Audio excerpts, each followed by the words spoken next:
अस्सलाम वालेकुम dear student, welcome to my YouTube channel MK bright chemistry. Student, आज हम लोग देखेंगे बोहर एटॉमिक मॉडल। बोहर ने जो अपना मॉडल दिया था वो किस बुनियाद पर दिया था? हमें पता है कि रदरफोर्ड का मॉडल था, उसकी दो फेलियर थे। सबसे पहला फेलियर ये कि वो एक एटम की स्टेबिलिटी को बयान नहीं कर पाया। दूसरा वो कि रदरफोर्ड के जो कंसेप्ट है, जो मॉडल है, उसके मुताबिक एटम का कंटिन्यूस स्पेक्ट्रम बनता है, लेकिन एक्चुअल में कौन सा स्पेक्ट्रम बनता है? Line spectrum. अब बोहर मॉडल ने हमें ये बताया कि एक्चुअल में एटम का जो स्पेक्ट्रम बनता है वो वाकई लाइन स्पेक्ट्रम बनता है। वो कैसे बनता है ये भी इसने बताया था, वो भी हम लोग देखेंगे। बोहर मॉडल का जो सबसे पहला पोस्टुलेट है वो ये है कि electron revolves around the nucleus. ये बात तो रदरफोर्ड ने भी की थी। सबसे पहला पोस्टुलेट ये है कि इलेक्ट्रॉन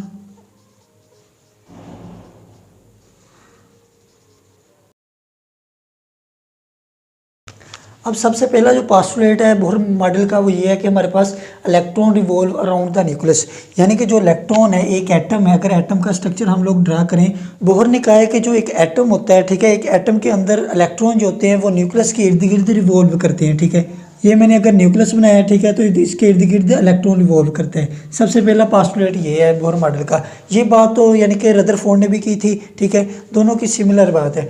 अब दूसरी बात जो उसने की थी, electron revolve around the nucleus in a fixed orbit. Bohr ने हमें ये बताया कि जो एक इलेक्ट्रॉन होता है, ठीक है, वो इलेक्ट्रॉन न्यूक्लियस के इर्द गिर्द एक फिक्स ऑर्बिट के अंदर रिवॉल्व करता है। ठीक है, ये न्यूक्लियस है, ये इलेक्ट्रॉन इसके इर्द गिर्द एक फिक्स ऑर्बिट के अंदर रिवॉल्व करेगा।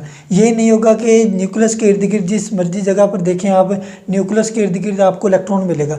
रदरफोर्ड ने हमें ये बताया था कि ये जो न्यूक्लियस है, न्यूक्लियस के इर्द गिर्द जहाँ कहीं भी उसने कह दिया, यानी कि सिर्फ और सिर्फ उसने ये बात बताई थी कि न्यूक्लियस के इर्द गिर्द इलेक्ट्रॉन रिवॉल्व करता है। ठीक है, अब वो इधर भी रिवॉल्व कर सकता है, ऐसे भी रिवॉल्व कर सकता है, लेकिन बोहर ने हमें ये बताया कि जो इलेक्ट्रॉन होता है, इलेक्ट्रॉन न्यूक्लियस के इर्द गिर्द जो रिवॉल्व करता है वो एक ख़ास फिक्स्ड ऑर्बिट के अंदर मूव करता है।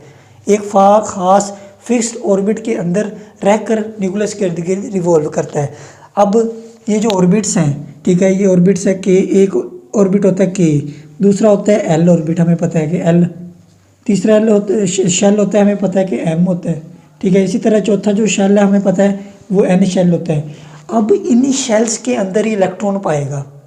अब इन्हीं शेल्स के अंदर ही इलेक्ट्रॉन के पाए जाने के इम्कानात हैं, बाकी किसी जगह के ऊपर इलेक्ट्रॉन नहीं पाया जाता। ठीक है, बोहर ने ये बात बताई थी, उन्होंने कहा कि एक फिक्स्ड ऑर्बिट है, ठीक है, जहाँ पर इलेक्ट्रॉन पाने के इम्कानात हैं वो एक फिक्स्ड ऑर्बिट होगा।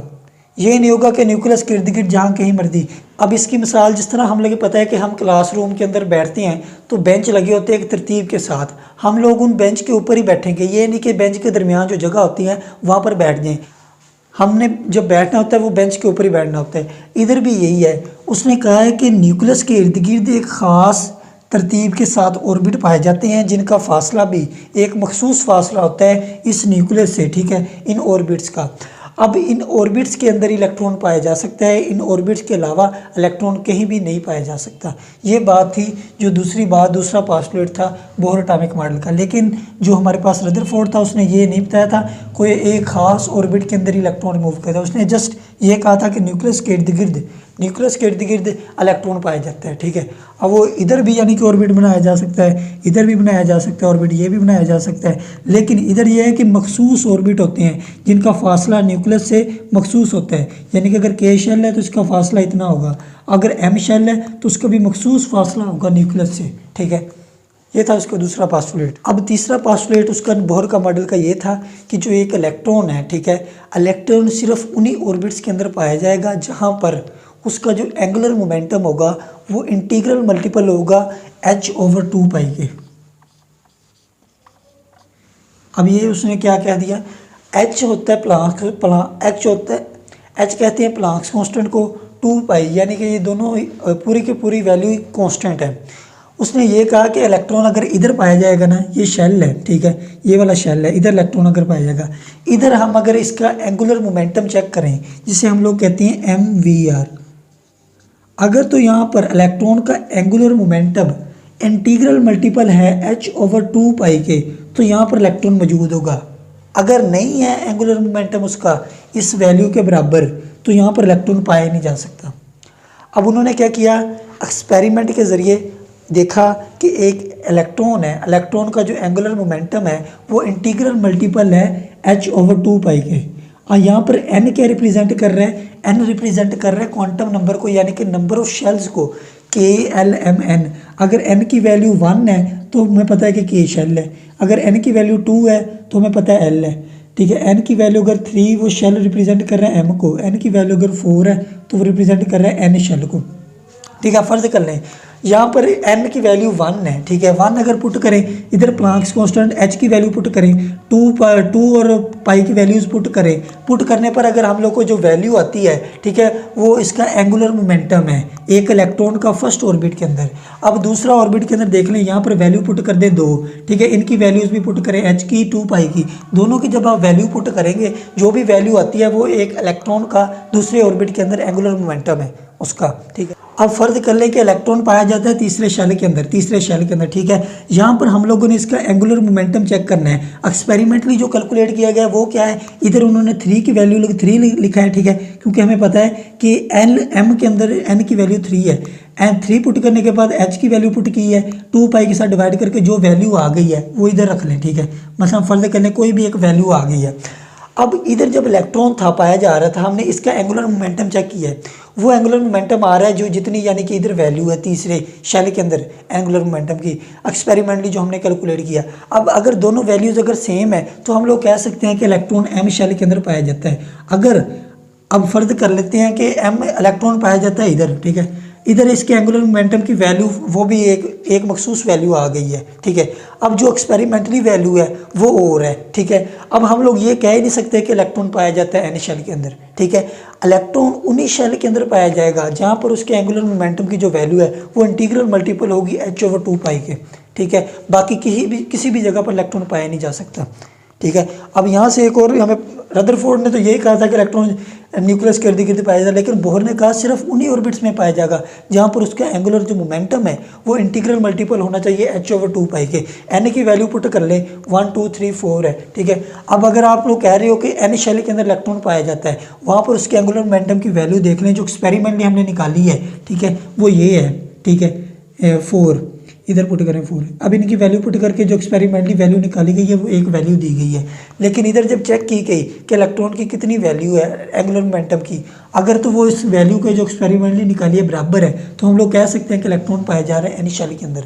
अब एंगुलर मोमेंटम क्या चीज़ है, हमें पता है कि जो मोमेंटम होता है वो रिप्रेजेंट किया जाता है mv से, ठीक है। मोमेंटम यानी कि product of mass and velocity, वो उसका मोमेंटम होता है किसी भी ऑब्जेक्ट का, ठीक है। अब अगर ऑब्जेक्ट मूव कर रहा है एक स्ट्रेट लाइन के अंदर तो हम लोग कहेंगे उसका लीनियर मोमेंटम है।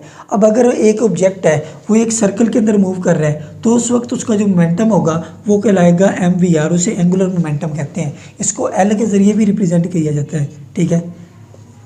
ये था हमारा एंगुलर मोमेंटम का। वो मैंने आपको बात बता दी कि उन्हीं ऑर्बिट्स के अंदर इलेक्ट्रॉन के पाए जाने के इम्कानात हैं जहाँ पर उसका एंगुलर मोमेंटम इंटीग्रल मल्टीपल है NH/2 पाई के। अब n की वैल्यू 1 2 3 4 ये रिप्रेजेंट करिए क्वांटम नंबर को, ठीक है। ये था उसका तीसरा पास्टुलेट। अब उसका जो चौथा पास्टुलेट था वो ये था कि जो इलेक्ट्रॉन होता है न्यूक्लियस के इर्द गिर्द जब रिवॉल्व करता है, ये इलेक्ट्रॉन है न्यूक्लियस के इर्द गिर्द जब रिवॉल्व करता है तो एक ऑर्बिट के अंदर रहकर ये ना तो एनर्जी इमिट करता है ना एनर्जी एब्जॉर्ब करता है, ठीक है। रदरफोर्ड ये बात बता ही नहीं पाया। रदरफोर्ड के मुताबिक तो एक इलेक्ट्रॉन सिर्फ रिवॉल्व करता है न्यूक्लियस के इर्द गिर्द, और उसने कहा था कि इनको जो इलेक्ट्रोस्टैटिक फोर्स ऑफ अट्रैक्शन होती है वो कन्वर्ट हो जाती है सेंट्रीपिटल में, ठीक है। लेकिन वो ऑर्बिट्स का तस्वुर ही नहीं दे पाया, ठीक है। बात तो उसकी भी ठीक है कि न्यूक्लियस के इर्द गिर्द इलेक्ट्रॉन तो रिवॉल्व करता है, लेकिन बोहर ने बता दिया कि एक ऑर्बिट के अंदर रिवॉल्व करता है, ठीक है। जो एक ऑर्बिट है, ऑर्बिट के अंदर रहकर एक एटम के ऑर्बिट के अंदर रहकर इलेक्ट्रॉन ना तो एनर्जी रेडिएट करता है ना एनर्जी अब्जॉर्ब करता है, ठीक है। अब ये जो ऑर्बिट्स होते हैं इनकी भी मखसूस एनर्जी होती है, ठीक है। ये हम लोगों ने अब एनर्जी वाला आगे वाला जो टॉपिक है उसके अंदर हम लोगों ने एनर्जी को भी देखना है और रेडियस को भी देखना है, ठीक है। अब जो उधर मैं आपको बताऊंगा कि वाकई एक ऑर्बिट की जो एनर्जी होती है वो मखसूस होती है। और बोहर ने हमें ये बताया कि ये जो न्यूक्लियस है हमारे पास इर्द गिर्द इसके जो शेल्स हैं, हर एक शेल की एनर्जी मखसूस होती है। यानी कि ये वाला शेल है ना, अगर इसकी फ़र्ज कर लेते हैं एनर्जी 5 है, अब ऊपर वाला जो शेल है इसकी एनर्जी 10 होगी, मखसूस होगी, ऊपर वाले की 15 होगी, उससे ऊपर जो है उसकी 20 है। हर एक शेल की जो एनर्जी है वो मखसूस है। ये 5, 10, 15, 20 ये जस्ट मैंने आपको एग्जांपल के तौर पर बताया है, ठीक है। अब अगर इलेक्ट्रॉन इस ऑर्बिट के अंदर इवॉल्व करेगा, ठीक है, ये जो ऑर्बिट मैंने के शेल बनाया है इसके अंदर इसकी एनर्जी जो इलेक्ट्रॉन की भी इतनी ही होगी, ठीक है, क्योंकि एक मेरिट है, ठीक है, जो के शेल है एक मेरिट दिया गया है कि इलेक्ट्रॉन ने अगर इधर आना है तो उसकी एनर्जी इतनी होनी चाहिए। जिस तरह हमें पता है कि अगर बंदे ने सेकंड ईयर के अंदर जाना है, ठीक है, यानी कि 12th क्लास के अंदर जाना है तो उसके 11th क्लास को पास करेगा फिर वो इधर आएगा, ठीक है। अब अगर इलेक्ट्रॉन इधर आना चाहता है तो उसको इतनी एनर्जी हासिल करना चाहिए फिर वो के शेल के अंदर आएगा। इसी तरह एल शेल है, इसकी एनर्जी भी मखसूस है। अगर इलेक्ट्रॉन ने इधर जाना है तो इधर से एनर्जी अब्जॉर्ब करेगा फिर इधर जाएगा, क्योंकि हर शेल की एनर्जी मखसूस है, ठीक है। अब इलेक्ट्रॉन अगर एक शेल के अंदर पाया जाता है तो वो ना तो एनर्जी अब्जॉर्ब करता है ना एनर्जी इमिट करता है, ठीक है। अब अगर इलेक्ट्रॉन नीचे वाले यानी कि लोअर शेल से अपर वाले शेल के अंदर जाएगा तो वो एनर्जी अब्जॉर्ब करेगा। क्यों अब्जॉर्ब करेगा?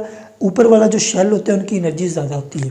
ये भी एनर्जी वाला जब टॉपिक करेंगे उसके अंदर मैं आपको प्रूव करके बताऊंगा कि वाकई एक शेल जो लोअर शेल होता है उसकी एनर्जी कम होती है, ऊपर वाले शेल की एनर्जी ज़्यादा होती है, ठीक है। अब इसी तरह अगर इलेक्ट्रॉन है, फर्ज कर लें इधर इलेक्ट्रॉन है, ठीक है, अब ये इलेक्ट्रॉन चाहता है इस वाले शेल में आना, एम शेल में। अब इधर उसकी एनर्जी ज़्यादा थी इलेक्ट्रॉन, क्योंकि शेल बड़ा है, हायर लेवल का शेल है, ठीक है। अब अगर हायर लेवल के शेल से नीचे वाले लेवल के शेल के अंदर जब आएगा तो उसको एनर्जी इसके बराबर अपनी करनी होगी, क्योंकि इधर 15 है। अब वो एनर्जी इमिट करेगा, यानी कि वो खारिज करेगा एनर्जी, ठीक है। हर एक ऑर्बिट की एनर्जी मखसूस होती है। जिस तरह एक जो ऑर्बिट्स होती हैं न्यूक्लियस से उनका जो फासला होता है वो भी मखसूस होता है, स्पेसिफिक होता है, इसी तरह ऑर्बिटल की एनर्जी भी स्पेसिफिक होती है। अब अगर इलेक्ट्रॉन चाहता है इधर आना तो उसको अपनी एनर्जी जो यानी कि इसके बराबर लानी पड़ेगी। 15 है तो इधर अपनी एनर्जी 15 करके आएगा, बाकी जो एनर्जी वो इमिट करके आएगा, ठीक है ना। अब फर्ज कर लें ये इलेक्ट्रॉन है, इसकी एनर्जी है E1, ठीक है। अब ये जो दूसरा इलेक्ट्रॉन है इधर यानी कि जो दूसरा शेल है इसकी एनर्जी है E2, ठीक है। अब ये वाला इलेक्ट्रॉन चाहता है मैं इधर जाना, अब इसको क्या करना पड़ेगा, इतनी जो एनर्जी गैप है इनके अंदर एनर्जी गैप कितना है, 5 का एनर्जी गैप है, ठीक है, उसको रिप्रेजेंट करते हैं डेल्टा ई से। अब अगर E1, ठीक है, इलेक्ट्रॉन की जितनी एनर्जी है फर्स्ट शेल के अंदर वो डेल्टा ई इन दोनों को जमा करें तो फिर वो ऊपर वाले शेल के अंदर जाएगा, यानी कि इतनी एनर्जी अब्जॉर्ब करेगा फिर वो ऊपर जाएगा E2 के बराबर, ठीक है।